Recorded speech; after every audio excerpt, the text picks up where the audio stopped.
Hi, I'm Sam Dickson. You're watching 1700. Now, today we are at the Face the Music Summit in Melbourne, and I'm joined by the lovely Asho of Footstomp and Bigsound. Thanks for Morning, joining. Sam.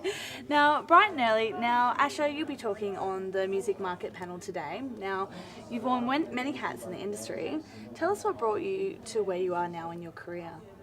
I guess starting out, I remember very clearly a friend of mine giving me a compilation tape of American hardcore bands that I'd always loved music, but this tape made it very different for me. It just connected with me in such a way that, I very quickly started a band, started a label, started a fanzine, started clubs, did everything I could to just kind of envelop my life with music, and I guess I've really just kind of followed through with that ever since in various ways. And one step after the other, natural progression. Yeah.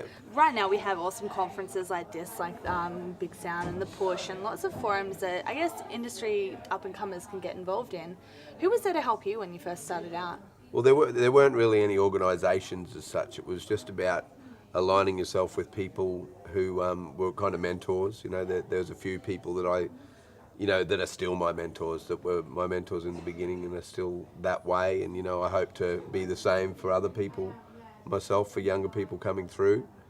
But, this, ever since the beginnings of all of these music conferences, I've been going to as many as I can and, always learn to get something great out of it, Yeah, definitely. Now, in speaking on all these panels, obviously music education is important for upcoming artists, as well as people who want to work on, be a manager and be in event management and programming and things that you do. How important do you think it is, now day and age? Look, I don't think it hurts at all, but I think at the same time, you need to be getting practical experience because for me, and it may be like a naive comment, but I think that music is kind of magical, and I don't think there's a template. Right. So I don't think you can just go, this artist is like that artist and we just do the same campaign. You can learn a lot of stuff that is relevant, in courses and that kind of stuff, but it's until you actually get in and you have those experiences of dealing with artists and dealing with their campaigns and the flows of it that you know how different they all are. Definitely, and obviously being the industry of hard knocks, learning your lessons, that's how you, I guess, change your approach for next time. What's the toughest lesson that you've learned in the industry? Well, that's a very good question.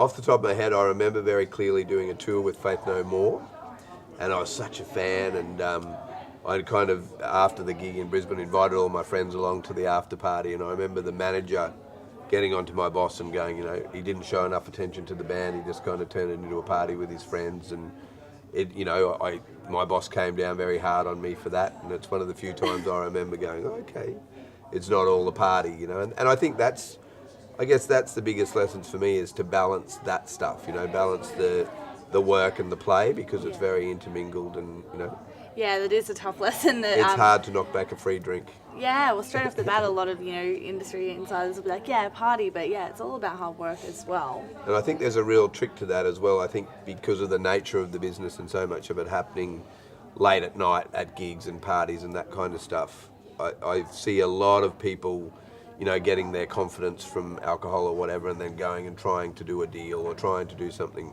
really important professionally at 1 o'clock in the morning.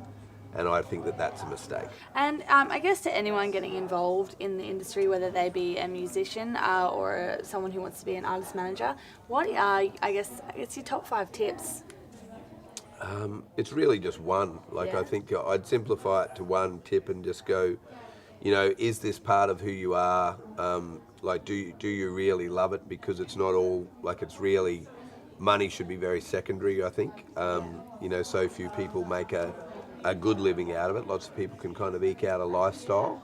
But for me, it's about going, okay, it's recreation meets vocation. I wake up most days excited about going to work, and that's what you want. And if you get that stuff right, then you're half the way there. So. Awesome. Well, thanks so much, Asho. You're watching 1700. Back to you guys in the studio.